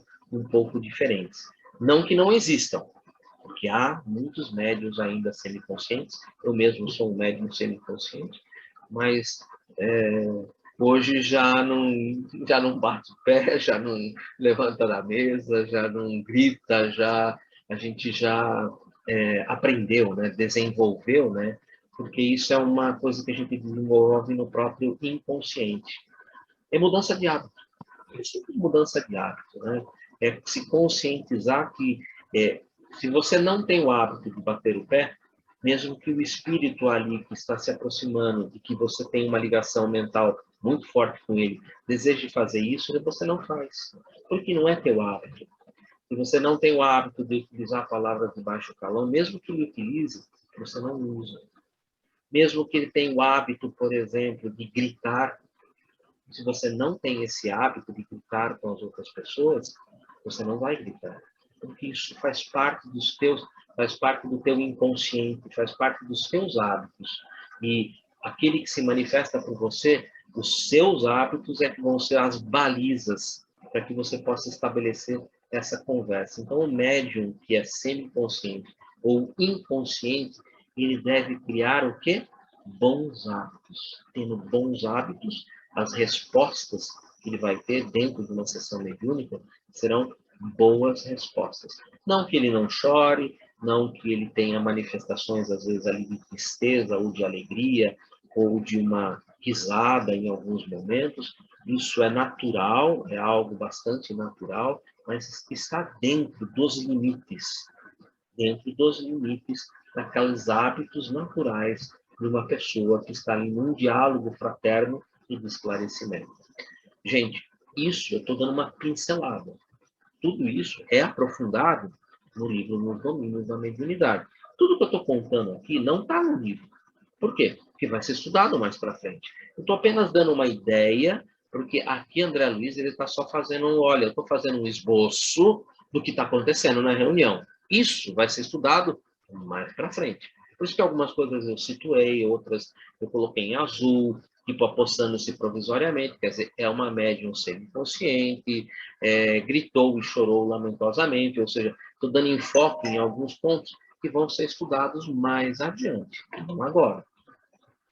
Misturou blasfêmias e lágrimas. Blasfêmias e lágrimas é típico de uma médium sem estudos, vamos dizer assim, com hábitos comuns de blasfêmias, de palavras menos dignas, né? Palavras comovedoras e palavras menos dignas, ou seja, uso de palavras de baixo calão. Esse tipo de coisa é típico de médium semiconsciente que não recebe esse tipo de educação mediúnica. Olha, se você quer realmente trabalhar aqui numa sessão mediúnica como um médium semiconsciente, você precisa dominar os seus hábitos, você precisa radicalmente mudar seus hábitos, porque senão vai ser muito difícil de você trabalhar mantendo disciplina. Não tem como ter disciplina, porque o semiconsciente, nesses momentos, pode usar essas palavras menos dignas, pode bater na mesa, pode bater as pernas, pode tomar uma atitude de levantar, por exemplo. Isso, se você não tiver consciência plena no seu íntimo, no seu inconsciente, de que esse é o padrão que eu quero, é difícil. Tá? Então, o médium semiconsciente e inconsciente são médiums que precisam trabalhar e se esforçar muito dentro de um estudo de desenvolvimento de educação mediúnica. Escutando agora, com apurada sensibilidade, conversou detidamente com o doutrinador. O senhor Silva, marido da médium, fez-lhe sentir a necessidade da renovação espiritual em edificante lição que nos tocava as fibras mais íntimas. E depois de 60 minutos de exaustivo embate emocional, Gaspar foi conduzido por 2 servidores de nossa equipe para seu reajustamento. 60 minutos. Olha, gente, se vocês pegarem um livro chamado Diálogo da Sombra, de Hermínio Miranda, tem algumas doutrinações que duram 1 hora, 1h30, e que às vezes são interrompidas e continuam na próxima sessão por mais 1 hora, 1h30. Imagine você que em 5 minutos você vai fazer alguém mudar de ideia, que está ali há 100 anos perseguindo uma pessoa, ou incutindo um ódio, uma vingança há 100, 150 anos, você vai querer mudar essa pessoa em 5 minutos. Isso não existe. Isso não existe. Tá? Se é para fazer um trabalho de esclarecimento de 5 minutos, no máximo 10 minutos, é preferível então nem realizar. Nem entro nesse trabalho, porque os frutos que você vai colher ali são insignificantes. É como se você tivesse ali só: oi, bem-vindo, como vai, tá? O que está acontecendo? Está acontecendo? Ó, siga com os irmãos que estão aqui ao teu lado, que eles vão te explicar. Olha, para fazer isso, gente, desculpa, então não precisava ter reunião. Não precisava ter reunião, porque o objetivo é a gente escutar o que ele tem a dizer, ver o que ele fez e as consequências do que ele está fazendo e procurar orientar, procurar oferecer a ele aquilo que a gente gostaria que fosse oferecido a nós mesmos se estivéssemos em idêntica posição. Esse é o trabalho. Se fosse só para chegar ali e falar, olha, seja bem-vindo, aqui é uma casa espiritual, uma casa de Jesus, o que você está fazendo? Ah, porque eu estou perseguindo, porque eu estou fazendo... Ah, tá bom. Tá vendo esses irmãos aqui ao seu lado? Siga com esses irmãos que eles vão te explicar. Então, desculpa, é melhor não fazer, é melhor nem abrir a sessão, porque é perda de tempo. Esse tipo de coisa realmente não vai trazer benefício para nenhum dos lados. O benefício está exatamente em ouvir, oferecer os ouvidos, né? A construção do reino de Deus está exatamente em ouvir e aconselhar. Ouvir e aconselhar. Ouvir e aconselhar. Esse é o objetivo. Terminamos os serviços ativos. A reunião foi encerrada. Margarida estava, enfim, aliviada e, em lágrimas, pedia ao esposo agradecesse de viva voz as dádivas recebidas. O triunfo essencial ainda não veio. Margarida recebeu um amparo imediato. Isso é nosso irmão Gubbio esclarecendo, né? O triunfo essencial ainda não veio. Calma, gente. Calma. A gente só fez o primeiro embate, a primeira libertação. Calma. Margarida recebeu um amparo imediato. Mas precisamos agora de socorrer a casa. Tem lá 58 lá na casa. Até que ela mesma incorpore a própria individualidade em caráter definitivo os benefícios aqui recolhidos, ou seja, comece a praticar a reforma íntima, né? E comece a fazer o evangelho no lar, proteger um pouco a casa, né? Comentário meu, né? Pelo que se pode depreender do relato de André Luiz, para que Margarida e Gaspar despertassem do estado em que se encontravam, semelhante ao estado sonambúlico, era necessária uma transfusão de energias vitalizantes, o ectoplasma que nós utilizamos, né? Energia neurica, né? Que só podem ser extraídas da matéria densa, portada pelos espíritos encarnados, por isso os médiuns ali de sustentação. Graças a essas energias, o perseguidor de Margarida despertou para retornar à percepção de seus sentidos. Gubbio, para que uma planta seja efetivamente preciosa, não basta que ela esteja bela e perfumada na estufa protetora. É necessário receber o auxílio externo, consolidando a resistência própria, de modo a produzir utilidade no bem comum. E passando a entender-se com Sidônio, aceitou a colaboração por 10 dias sucessivos, agora, de 12 companheiros espirituais, daqueles 20 que estavam ali acompanhando, os 21, né? Que estavam ali acompanhando os 7, 12 seriam emprestados, né? Incorporados ao agrupamento, destinado a reforçar as atividades de defesa da moradia de Gabriel, ou seja, 12 membros daquele grupo, que eram membros que trabalhavam na segurança da casa, ali da instituição mediúnica, iriam ser destacados por 10 dias para trabalhar na proteção da casa de Margarida. Segundo Saldanha e Leôncio, no dia seguinte em diante, teríamos guerra aberta com os assalariados de Gregório, que viriam naturalmente sobre nós, temíveis e insistentes. Lógico, né? Acabou de tirar os olhos de Gregório. Os olhos e ouvidos de Gregório, de Gaspar, acabou de sair. O que vai acontecer? O pessoal vai chegar lá para Gregório e vai falar, olha, o negócio lá da casa está bagunçado. A gente não pode entrar, tem um monte de gente ali, tem um monte de gente protegendo aquela casa, a casa está sinalizada, nós vamos ver que a casa vai estar sinalizada, nós não conseguimos mais entrar dentro daquela casa. O que nós vamos fazer? E o Gregório não tem mais nem ouvido nem os olhos dentro daquela casa. Acabou. Então é uma guerra aberta. Agora é uma guerra aberta com Gregório. Com isso, gente, a gente termina o capítulo 15 e a gente vai começar na semana que vem o capítulo 16. O capítulo 16 é Encantamento Pernicioso. Antes de a gente caminhar para casa, né, e agora o trabalho na casa, que vai ser lá no capítulo 17, chamado de Assistência Fraternal, a gente vai ter um capítulo aqui que o irmão André Luiz vai pedir para Gubbio se ele pode ficar com o nosso irmão Sidônio por um período de uma noite, que ele quer acompanhar o que vai acontecer com essa médium. Que o Sidônio, no início, vocês lembram que a gente comentou no início que o Sidônio falou que esse agrupamento poderia produzir bem mais, mas que tinha alguns problemas com a médium, com os médiums que trabalhavam ali, principalmente com a médium, que só tem uma médium trabalhando nesse conjunto de 7 pessoas. Nós temos uma médium, um esclarecedor, e temos ali todo o restante como um círculo de sustentação dessa médium, do trabalho dessa médium. São os sustentadores, que dão a sustentação para esse trabalho. Então, André Luiz vai pedir, né, para a Gubi, olha, a gente posso ficar para acompanhar, porque o Sidônio falou que essa médium tem alguns probleminhas, e eu queria ficar para perceber um pouco mais. Então, o próximo capítulo abre exatamente nesse processo, né? Que eles estão retornando para casa, mas André Luiz pede para a Gubi, olha, eu posso ficar um pouco mais aqui com o Sidônio, porque ele falou que essa médium tem alguns problemas. E eu queria ver quais são esses problemas, porque eu quero aprender, eu quero saber o que é que está se passando. E como vai até aplaudir, né, o âmbito, né, do André Luiz querer aprender, né, lógico, né? E Sidônio, lógico, vai falar, pô, fica com a gente aqui, que realmente é muito interessante. E o próximo capítulo é interessantíssimo, gente, porque é exatamente esse estudo dessa médium e o que ele comentou, né, que médiums que não vigiam e não oram, eles vão ser, durante a noite, realmente muito procurados porque os espíritos das sombras, vendo que alguém está se libertando ali do embuste, do domínio deles, eles querem trazer de volta, com certeza, eles querem destruir aquilo.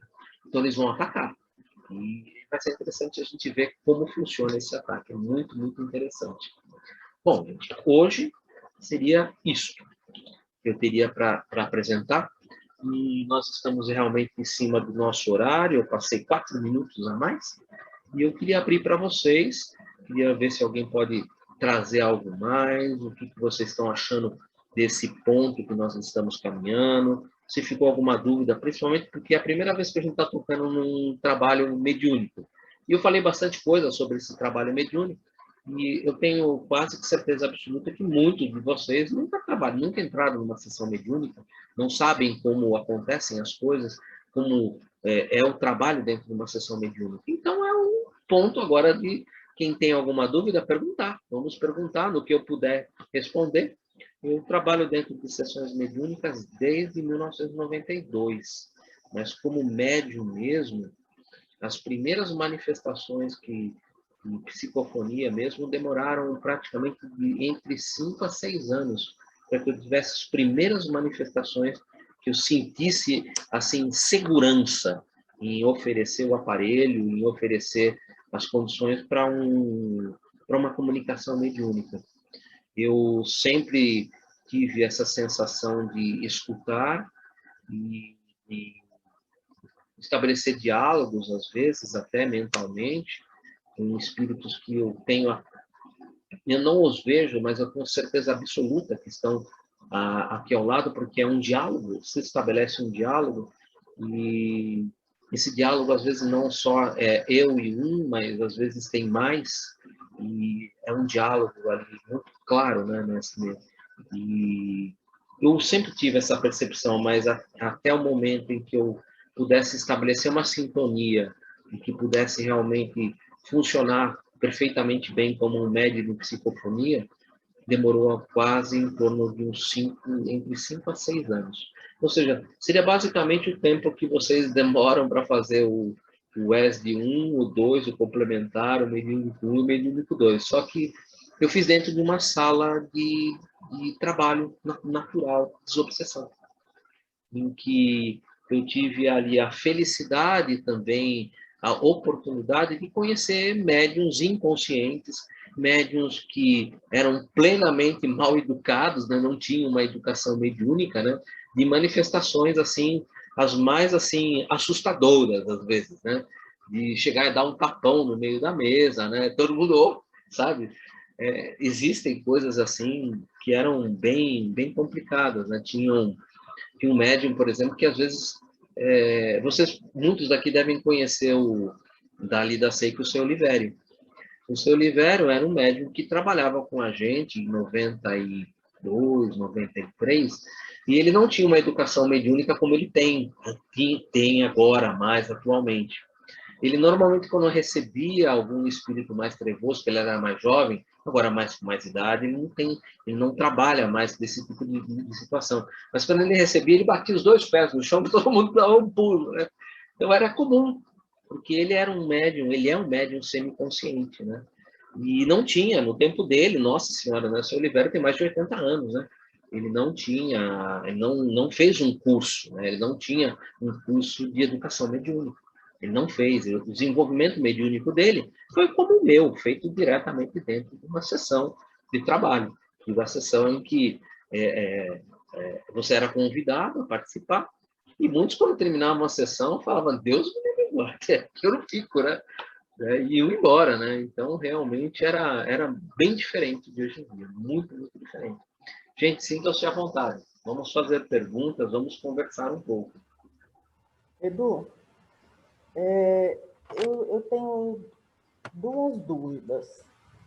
Não com relação à reunião mediúnica, mas a primeira dúvida. Se o Gaspar, os olhos e os ouvidos do Gregório, então o Gregório estava sabendo do que estava se passando, de tudo que estava acontecendo. E como que ele permitiu que tudo isso fosse feito e não fez nada? Deixou acontecer. Ele não tinha feito uma promessa para o Gúbio no capítulo 9, que o Gúbio tinha pedido que ele não interferisse, que deixasse que Gúbio ombreasse, ombro a ombro, com os próprios obsessores, com os 60 obsessores que ele tinha colocado ali. O Gregório tinha dado a palavra dele de papa, né? A palavra dele de honra, que ele falou, não, você pode ir porque eu tenho certeza que os meus asseclas vão cumprir as minhas determinações. Então, ele não, teoricamente, por ele ter dado a palavra dele, ele não iria descumprir essa palavra. Ele tinha dado essa palavra, pode eu voltar lá no capítulo 9, quando o Gúbio fala, então você vai deixar que nós, eu vou usar as mesmas palavras do livro, que nós ombremos ombro a ombro, eu e os seus 60 perseguidores. E ali nós vamos ver o que nós vamos colher desse resultado. Ele falou, não, isto eu te garanto. Tanto que ele mesmo, Gregório, pede para que leve o Gúbio, o André Luiz e o Eloy e os coloque naquele grupo de obsessores sem os identificar. Eles não foram identificados, porque havia ali um compromisso do Gregório. Não, você pediu e você acha que você pode me vencer junto dos meus 60 séculos. Então, tudo bem, você acha que você pode? Então, vá lá e faça o seu trabalho. Eu não vou interferir. Só que ele tinha ali os ouvidos e os olhos do Gaspar. Só que você percebe que sempre que eles estão ali conversando, eles evitam conversar perto do Gaspar. Eles deixam o Gaspar fazer o trabalho hipnótico dele ali. Mas na reunião mediúnica, o Gaspar estava ali. Sim. Né? Quando quebrou aquele link, eu imagino que deve ter acontecido lá na casa do Gregório. Do Gregório. Nossa, o Gregório deve ter ficado... Nossa, agora, desculpa usar a palavra, é do tipo assim, agora eu dancei. Perdeu o Playboy. Perdeu o Playboy. Uma outra coisa, a gente fala muito do evangelho no lar, né? Nós espíritas temos o hábito de fazer o evangelho no lar, então a gente tem a nossa casa protegida, enfim. Mas existem religiões que não têm esse hábito, né? Então a casa fica desprotegida, à mercê de qualquer... Eu diria para você que não. Por exemplo, minha mãe não é espírita, minha mãe é católica, apostólica, romana. Se precisasse mais alguma coisa, ela seria também. Tanto que eu fui batizado, eu fui crismado, eu tive que fazer, eu era coroinha na igreja, né, ajudava o padre. Só que eu sempre era visto meio assim de lado, porque eu às vezes conversava com pessoas, né, e as pessoas não estavam ali, né, então eu achava eu um pouco esquisito. Né? E eu só fui me encontrar realmente depois dentro da doutrina espírita e me perceber quem eu era, né, as faculdades e o que acontecia, por que eu tinha essas questões. Mas a minha mãe tem por costume, por exemplo, pegar aquele caderninho, que ela tem um caderninho de orações, que ela ganhou quando ela era menina. E todos os dias, lá para normalmente por volta das 8 horas, ela abre o caderninho dela no quarto dela, ela e os santos, ela tem a mesinha de santos dela, né? Tem lá Nossa Senhora, tem Jesus, tem os santos que ela tem ali, e ela ora, ela faz oração a Deus, ela faz uma oração a Deus, uma oração a Nossa Senhora, ou seja, ela tem o cultivo da oração. E eu conheço muitas pessoas que rezam terço em casa. E quem não tem? Quem Está não tem? desprotegido? Não. Acho que não, né? A proteção aí é um pouco menos ostensiva. Menos ostensiva. Sabe que eu acho, Edu, também tem a parte toda mental, que você se protege de bons pensamentos, de pensamentos positivos, de você estar numa sintonia melhor, você entendeu? Eu acho que não é só na oração. Lógico que a oração é um ponto mais forte, que você está se sintonizando. Mas a gente vê muitas pessoas que não têm essa crença, mas que têm a bondade, que têm a caridade, que têm bons pensamentos. Eu acho que isso tudo faz parte, entendeu? Com certeza, plena, total, absoluta. Proteger. Então, não é assim que o evangelho vai te proteger. É você mesmo, com a sua mente. Você deixa o outro entrar quando você abre brecha na sua mente, pelo seu pensamento. Então, se a gente for pensar assim, da gente tendo bons sentimentos, a prática da caridade, enfim, todas essas coisas que a gente aprendeu, né? Então, se a gente for pensar que isso isso basta, então a gente não precisa fazer evangelho no lar. Olha, eu acho que o Evangelho no Lar tem também o seu auxílio, a sua ajuda na compreensão melhor dos ensinos do Mestre Jesus. Eu acho que é um meio maior, mas impossível. Você acha que quem não faz Evangelho no lar vai estar desprotegido? Impossível. Então, é isso que eu estou dizendo. Pode ser isso. Entendeu? Então, se eu não sou espírita, eu não faço Evangelho, ou eu não fico todo dia orando, eu vou estar desprotegida? Não. Eu tenho o meu pensamento, eu tenho a minha vibração, eu tenho o meu modo de ser. Isso me protege. Guarda. Entendeu? Isso que eu digo. Se eu pratico bem, se eu só tenho bons pensamentos, se eu tenho boa vibração, isso não quer dizer que eu vou ficar desprotegida. Eu não estou deixando influenciar, eu não estou deixando o outro entrar na minha mente, na minha casa. Eu estou criando um campo, embora não seja pela oração, seja por outro método, eu estou criando um campo positivo, eu estou criando um campo de proteção. Na verdade, a gente aprendeu que toda a obsessão, ela procura um ponto de entrada. E a gente viu que normalmente é ciúmes, inveja, egoísmo, raiva, ira. Todos esses pontos, eles são pontos de entrada, são pontos em que os espíritos percebendo que você tem ciúmes, e a gente vai ver que vai ser o caso que nós vamos estudar na próxima semana, que é o capítulo 16, o ponto do ciúme é o ponto em que eles vão aproveitar para poder trabalhar, para poder influenciar, para poder desvirtuar, tirar do caminho. Eles vão aproveitar pontos, brechas, né? Aquela mulher que foi transformada em loba, ele não aproveitou um ponto ali, o Gregório não aproveitou um ponto de remorso que ela tinha por ter matado o filho e ter matado o marido, e que ela procurava afagar aquele ponto, esconder aquele ponto com a bebida e pelo prazer, e quando o Gregório percebe, ele entra por aquele ponto e transforma ela numa loba. Ou seja, é a partir desses pontos, culpa, remorso, arrependimento, mágoa, todos esses pontos são os pontos por onde eles atacam a gente, procuram atacar a gente. Né? Então, cuidando desses pontos, ajuda já bastante a evitar esse tipo de situação, com certeza.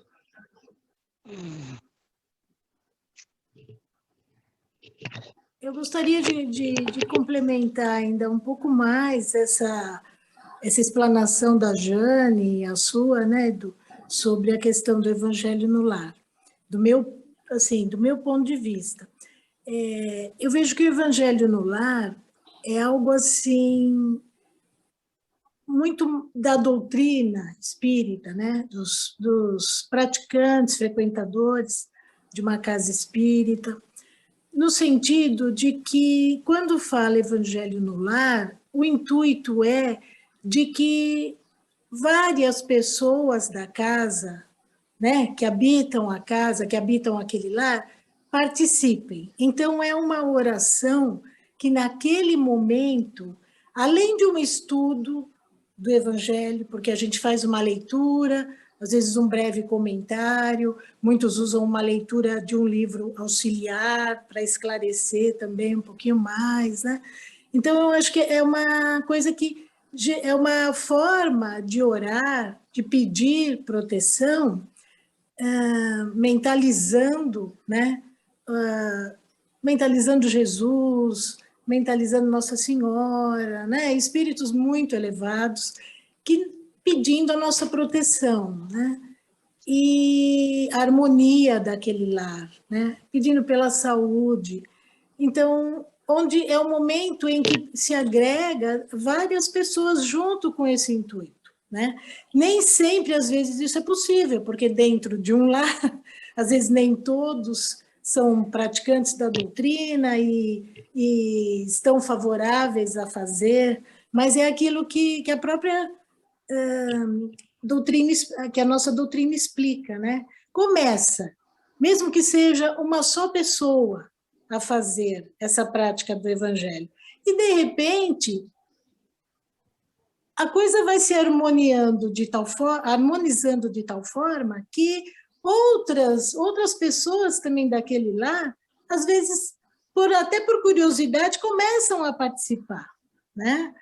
Então, eu acho que porque vai mudando realmente a energia vibracional, né?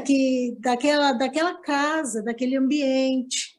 Então, é algo assim no sentido de poder agregar a família nesse momento reservado para essa prática da oração, tá? Mas eu acho que o que a Jane falou também está perfeito, porque não é preciso dar um nome, muitas vezes, né, para se fazer a prática da oração, para elevar os nossos pensamentos. Então, aí não importa a crença, a religião que cada um tenha, desde que muitas vezes a pessoa tenha, no decorrer do seu dia, reserve um momentinho para fazer essa prática da oração, né, elevar os seus pensamentos, é igual. Para mim, eu vejo como sendo algo muito parecido com o Evangelho no Lar, né? É que eu acho que dificilmente outras crenças, aí eu não sei se é desconhecimento meu, mas a família se une para sentar, às vezes, e fazer uma leitura, seja da Bíblia, do Evangelho segundo o Espiritismo, ou do Novo Testamento, depende de cada crença, cada religião, né? Mas é um momento assim, eu acho que não é muito comum essa prática nas outras religiões, da família se unir, né? Já o Espiritismo tenta mostrar isso, essa necessidade e o proveito que a família pode tirar dessa prática, né? Em benefício de uma harmonia, de uma proteção maior que a gente pode vir a ter a receber. Mas realmente depende muito das nossas ações, das nossas atitudes, do nosso pensamento. Não adianta ter aquele horário, sentar, fazer o Evangelho e depois fechar o Evangelho e, de repente, estão falando de coisas nada a ver, falando mal dos outros, né? Ou pensando em alguma coisa ruim. Então, aí tudo se perde. Né? Na verdade, a prática boa se perde. Eu então, acho que é muito o nosso pensamento, realmente, e aquela energia que todos emanam, né? Dentro de um lar. Eu tenho o hábito, né, de fazer o Evangelho, até porque isso eu aprendi com a minha avó quando eu era criança. Sim. A minha avó, todo dia, era meio-dia e 6 da tarde. Ela chamava eu e minhas irmãs, punha no quarto com ela. Eu tinha uns 8, 9 anos. Ela põe um copo com água e fazia a prece de Cáritas. Mas isso era sagrado, diariamente, tá? Então, a gente foi criando esse hábito, né? Eu faço o evangelho no lar, mas eu acho assim que o maior evangelho no lar tem que estar na cabeça e no coração. É o que a Jane citou. É o trabalho no bem, é o auxílio Como do a Miriam próximo. falou, não adianta eu ler e sair de lá e começar a blasfemar. Né? É o que a Jane colocou bem isso daí, que realmente são os atos, as atitudes, o vigiar, tentar fechar essas brechas. Realmente, uma coisa não dá para ficar sem a outra, porque é o que a Miriam falou. Não adianta nada fazer um evangelho no lar, fechei o livro e dou um pontapé no cachorro que está do lado. Peraí. Ô, Edu, outra coisa que eu acho também é assim, olha, tem as outras religiões e que as pessoas também se dedicam, por exemplo, a uma missa que é colocada as partes da Bíblia, que tem todo um ritual, que a gente não vê muita coisa que a gente não gosta muito, mas que lá tem, se a pessoa for lá, rezar, orar, entrar naquele clima de oração, de pensamento, aquilo é uma coisa importante. Os evangélicos, quanto eles estudam, né, da Bíblia, que eles leem, que eles falam, às vezes com outros pontos de vista, mas também ali tem um culto, entendeu? Então, muitas vezes não faz em casa, mas vai fazer em algum lugar. Mesmo aí, a gente, quando ia aí na segunda-feira, na terça-feira, entendeu? Ouvia as palestras, ouvir a leitura.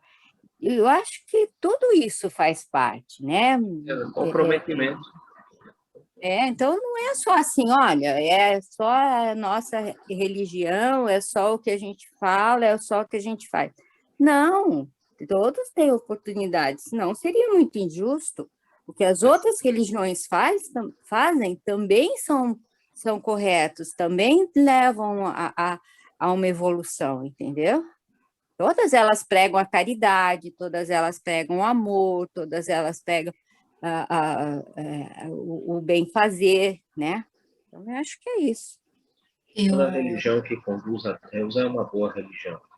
Isso está no próprio Evangelho segundo o Espiritismo. Se vocês olharem no capítulo 18, Kardec fala sobre isso, que toda religião que conduz a Deus é uma boa religião. E que cada um realmente vai estar naquele momento, naquele ponto necessário do seu desenvolvimento. Então, toda religião que te conduz a Deus, que te conduz à prática da caridade, que te conduz a meditar em si, em conhecer-se a si mesmo, em se desenvolver, é uma boa religião. Todas elas, sem exceção. Se a gente pegar até os muçulmanos, eles não rezam, se não me engano, são 7 vezes ao dia, um monte de vezes, né? Então, todas elas têm o seu processo de ligação com Deus. No caso dos muçulmanos é Alá, né? Mas é o mesmo Deus, né? Um Deus único. Né? Então, eu acho que é bem por aí. O nosso irmão, o Gilberto, ele colocou uma coisa no chat que eu achei interessante. Ó. Boa noite a todos. Edu, gostaria de que falasse um pouco sobre a facilidade que os espíritos ruins têm para se locomover de zonas densas para a crosta. Já vimos que espíritos bons se preparam em missões. Eles também se organizam da mesma forma? Que bela pergunta, né? Interessante, né? Vocês lembram quando a gente fez aquele estudo do livro As 7 Esferas Espirituais da Terra? Que a gente conversou, foi lá no capítulo 12, se não me engano, que a gente conversou que haviam 7 esferas espirituais. A primeira, a mais profunda, era o abismo. Depois tinha uma outra esfera que era de trevas, que é onde está ali Gregório e toda a turma limitada. Depois nós temos a terceira esfera, que é a esfera terrestre, que é onde nós estamos. Depois nós temos a quarta esfera, que é o umbral. É aquela esfera que é estudada no livro Obreiros da Vida Eterna, onde ficam os lares transitórios, onde ficou André Luiz por 8 anos, nesta região, na região de umbral. Depois nós temos a quinta esfera espiritual, que é onde ficam ali as cidades espirituais, tipo Nosso Lar, Alvorada Nova, uma série de cidades espirituais que estão em cima, normalmente, de cada um dos estados, né, que compõem os países, né? E depois a sexta esfera espiritual, que é aquela esfera espiritual aonde se encontra, por exemplo, Flacos, Asclépios, a própria mãe do André Luiz, que está nessa sexta esfera espiritual, que é uma esfera espiritual muito longa, muito grande, né? Uma diversidade grande de espíritos que se encontram nessa sexta esfera espiritual, desde aqueles que estão um pouco mais evoluídos dos que encontram-se em nosso lar, que já têm condições de habitar os intermédios, as linhas divisórias dessa sexta esfera, até aqueles que se aproximam da sétima esfera, que é a esfera resplandecente, que é a esfera do Cristo. Esfera que o único que teve lá era a nossa irmã Narcisa, e ela não conta como é que é essa esfera. E que a gente falou que realmente para nós essa esfera ainda é uma esfera incompreensível, que é como Kardec coloca na pergunta número 7 do Livro dos Espíritos, quando Kardec pergunta se a gente pode conhecer a intimidade de Deus, né? E a resposta que foi nos dada é que nos falta o sentido. Realmente, nós não temos um sentido que é o sentido da eternidade. Nós vivemos ainda dentro do tempo, né? E essa esfera resplandecente, que é a esfera do Cristo, é uma esfera atemporal. Então, realmente, descrever alguma coisa que nós não temos a menor noção, que é viver fora do tempo, realmente não é nada fácil. Mas a pergunta que o nosso irmão faz, quem fez a pergunta mesmo foi o Gilberto. O Gilberto fez, é se há esse intercâmbio. A esfera terrestre, ela está entre trevas e entre umbral. Entre as trevas e entre o umbral. Então, há uma liberdade muito grande dos espíritos que estão nas trevas, deles se aproximarem dessa região onde nós estamos aqui encarnados, como também dos espíritos que estão um pouquinho acima, que é no umbral, de chegarem até aqui a nossa região. Por isso mesmo, o nosso irmão Paulo, na sua epístola aos Coríntios, adverte que nós estamos cercados por uma nuvem de testemunhas. Nuvem, né? Pela quantidade de espíritos que estão aqui à nossa volta. Nós estamos constantemente influenciados. Isso é muito bom, né? Porque a gente vem para essa escola, que é a escola da Terra, exatamente para a gente tentar dominar as nossas más tendências, para a gente poder exatamente ser exposto à tentação e, a partir dessa exposição, nos conhecer e nos equilibrar e realmente vencer as nossas más inclinações. As nossas más inclinações. O capítulo 19 desse livro vai tratar exatamente sobre esse aspecto. Quando a nossa irmã a Matilde vai conversar com Margarida, que vai ali receber, avisando Margarida, que ela, Matilde, vai ser filha de Margarida, vai nascer através de Margarida, vai se encarnar. E ela conta ali sobre os inimigos, e que os inimigos são os nossos mais, vamos dizer assim, são os nossos pontos mais importantes no nosso desenvolvimento. Porque, normalmente, o amigo, ele não te fala quando você está caminhando no sentido errado, você está fazendo uma coisa meio errada, ele fica, sabe, se eu falar para ele, capaz de ele ficar magoado, sabe? Então, vou ficar meio assim de lado, mas eu não vou falar, olha, não faz isso, porque ele pode ficar magoado comigo, ele é meu amigo e tal.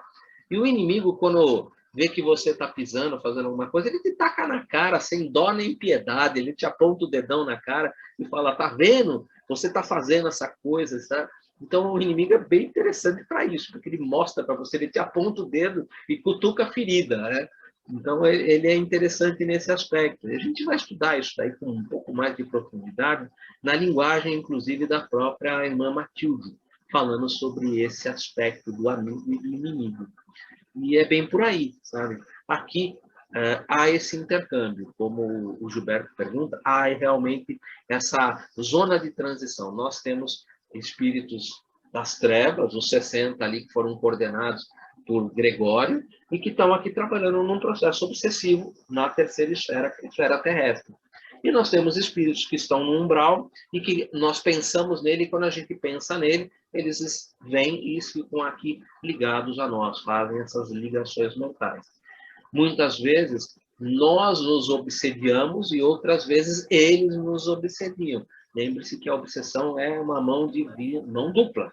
Às vezes nós estamos obsediando e às vezes eles é que estão nos obsediando.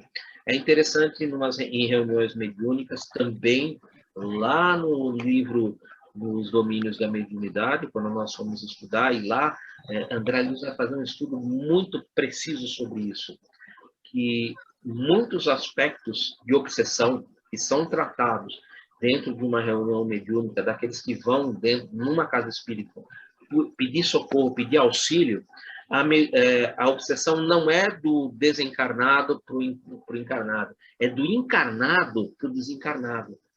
Muitas vezes eles são trazidos dentro da reunião mediúnica e a primeira coisa que eles falam assim, eu não aguento mais ele me chamar toda hora para o lado dele. Eu estou lá tentando me esforçar, eu quero sair, mas ele pensa em mim e me chama, e eu me ligo a ele, eu estou aqui do lado, eu quero desfazer essa sintonia e não consigo desfazer, porque toda hora ele fica me chamando. E esse tipo de reclamação acontece direto em reuniões de obsessão, mais do que vocês podem imaginar. E isso vai ser estudado precisamente. Edu, deixa eu fazer uma pergunta em relação a isso. Esse chamado do encarnado para o desencarnado, né? Esse exemplo que você citou agora, isso também, eu acho que isso também se dá de uma forma inconsciente para o encarnado, né? Certo? Porque muitas vezes ele tá obsediando o encarnado, ele está chamando um desencarnado de outra vida, de uma vida passada. Sim. Que, na verdade, nessa aqui ele nem se lembraria mais. Né? Bom, o mais eu não comum... sei, é por experiência que já ter vivenciado algo assim, né? Então, me parece que é um chamado, mas é um chamado do espírito, mas é uma coisa inconsciente para o encarnado, certo? Isso acontece muito, principalmente quando, vamos dizer assim, o marido desencarna, e a mulher não tem nenhum conhecimento de doutrina espírita, da imortalidade da alma, e ela fica assim, porque ele me abandonou, ele me deixou sozinha. Puxa vida, olha a situação que eu estou. Cada vez que ela faz isso, ela chama ele ali do lado. E ele fica ali do lado, impassivo. O que eu posso fazer? Ele nem tem consciência da imortalidade da alma, às vezes.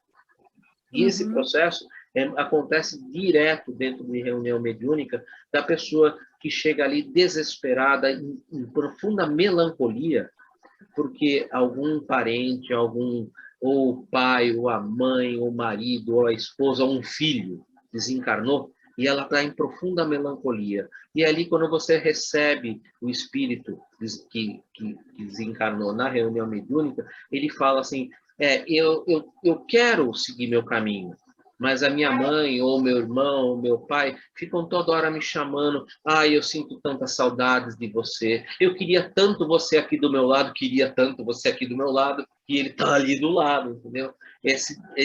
Essa falta de conhecimento, essa falta de ter essa noção da imortalidade da alma. Isso vai ser estudado muito no livro Nos Domínios da Mediunidade. Tem um capítulo inteirinho que André Luiz dedica especificamente para esse tipo de estudo, do tipo assim, como se estivesse assim, falando para nós assim, olha, pessoal, vocês precisam começar a divulgar mais a imortalidade da alma, para que os espíritos, quando saem daqui da esfera terrestre, que eles desencarnam, para que eles possam seguir o seu caminho, para que as pessoas não fiquem ali a todo momento, eu me sinto tanta saudade dele, como eu queria que ele estivesse aqui ao meu lado. Pronto, ele está ali ao lado, entendeu? Essa ligação é direta, é complicadíssimo. Esse processo aparece muito nas sessões. E Miriam, você deve ter muito contato com isso, porque nos nossos trabalhos lá, cansava de aparecer coisa desse tipo. Sim, mas então, o que eu me referi é que muitas vezes esse chamado não é de alguém com quem conviveu nesta encarnação, sabe? Nessa vida. Mas às vezes é de vidas muito passadas até. Não sei, é uma coisa estranha. Para a gente é difícil, né, de imaginar, mas eu tive essa experiência de que foi uma convivência de muitos anos atrás, de outras encarnações, né? Mas aquilo parece que ainda ficou cravado ali naquele, talvez no perispírito, imagino, né? Inconsciente à noite, né? Principalmente quando há no o desdobramento. inconsciente. No Sim. desdobramento, ali há um reavivamento, né? Porque você está no mundo espiritual, há um reavivamento do teu passado, das ligações que você teve, né? Então, naquele Sim. momento, sim, pode acontecer muitos encontros desse tipo que você está relatando. Sim. Também são coisas que a gente percebe dentro de reuniões mediúnicas, sim, também, com certeza. Verdade. Eu não sei se eu consegui esclarecer um pouco mais para o Gilberto essa possibilidade. Infelizmente, Gilberto, nós estamos no meio, tá? A esfera terrestre está exatamente entre trevas e umbral. Então, ali, o intercâmbio, ele é meio que constante. Os espíritos ali podem ter essa ida e vinda com bastante facilidade. Agora, lógico, os espíritos que são mais evoluídos, se eles querem realmente interagir, como é o caso do Búbio, o que ele teve que fazer? Ele teve que adensar o seu perispírito para ele se mostrar visível, né? Mudar o seu padrão vibratório. Senão ele é invisível. Inclusive, nós vamos ver mais adiante esse aspecto da invisibilidade do espírito que está numa vibração mais elevada pelos outros, quando nós vamos um pouco mais adiante falar novamente sobre essas reuniões mediúnicas. Principalmente nos domínios da mediunidade, isso fica muito patente, entendeu? Ali os espíritos que... nessa reunião, por exemplo, existiam ali 7 trabalhadores, né? E 2 que estavam sendo atendidos, e 20 espíritos que compunham a equipe de trabalho. Esses 20 espíritos não eram vistos por nenhum dos 2 que estavam ali. Tanto o Gaspar quanto o Gaspar, que era o espírito que foi atendido, ele não via nenhum dos 20. Ele não via o Sidônio e nenhum dos outros 19 que estavam ali. O diálogo dele foi feito diretamente com o seu Silva, que era o esclarecedor. E foi um diálogo ali dentro daquele padrão vibratório que ele estava ali apto a ver e a trabalhar. Os padrões vibratórios mais elevados, ele não via nada. Não via nada. Né? Então, é uma coisa que a gente vai perceber mais nitidamente, que o André Luiz, ele deu apenas uma pincelada, tá, gente? Isso foi uma pincelada de uma reunião mediúnica. Ele vai aprofundar isso aí lá nos domínios da mediunidade. Lá ele vai falar sobre esses padrões vibratórios, por que uns são vistos, outros não são, por que algumas vezes o espírito aparece com uma fisionomia diferente, muda o seu perispírito, exatamente para poder fazer o atendimento necessário naquele momento para aquele tipo de pessoa, daquele tipo de espírito que está sendo atendido. Mas isso é tudo mais lá para frente. Aqui é uma pincelada que a gente está fazendo. Gente, eu acho que seria por aí. Alguém teria mais alguma coisa para colaborar, para colocar para a gente?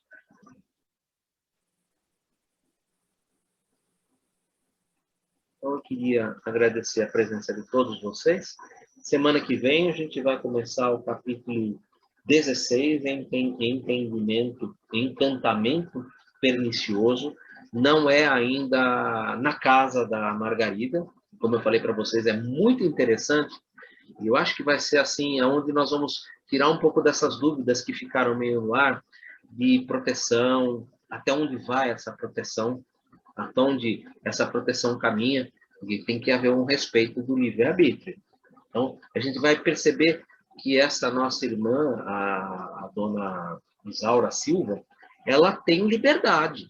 Ela tem a proteção na casa dela. Sim, ela tem, mas ela tem liberdade.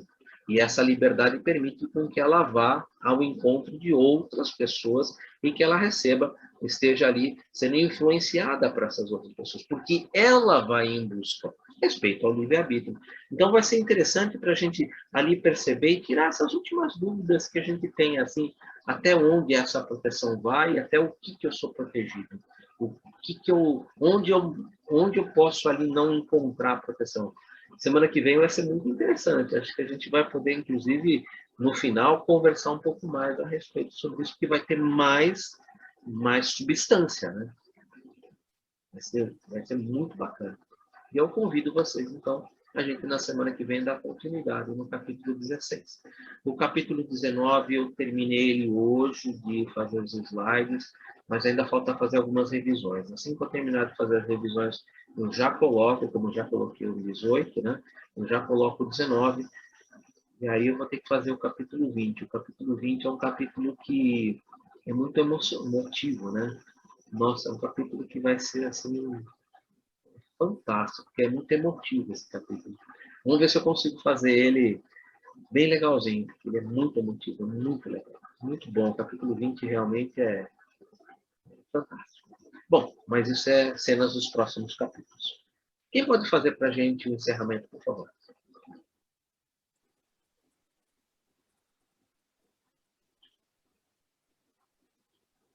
A gente pode fazer um encerramento bem simples. Eu faço, eu faço. Obrigado.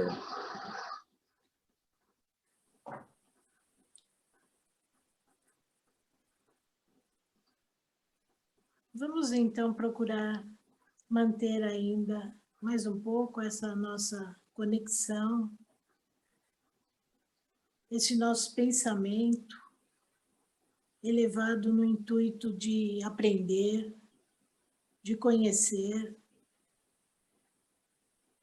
e de poder utilizar um pouco de todo esse aprendizado nas nossas melhores ações,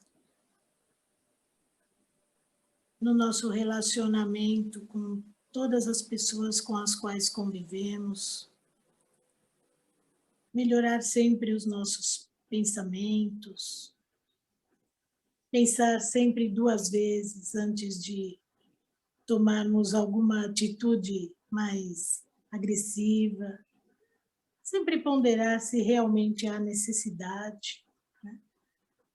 Porque eu acho que tudo o que de melhor nós podemos tirar de tudo que estudamos, de tudo que aprendemos,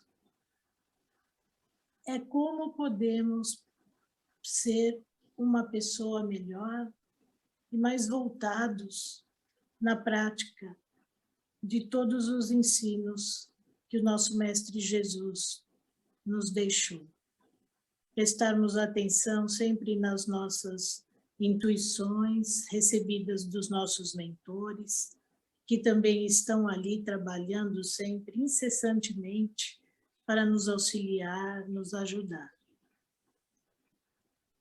Também os nossos anjos guardiões, somos muito agradecidos por todo o apoio, por toda a proteção e a direção que eles nos encaminham, mesmo que às vezes a gente custe a perceber, mas eles estão sempre presentes ao nosso lado.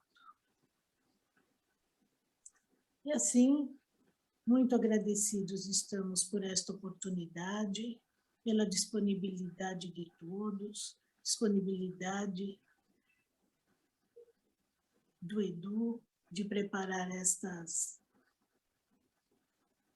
lições, de preparar estas apresentações.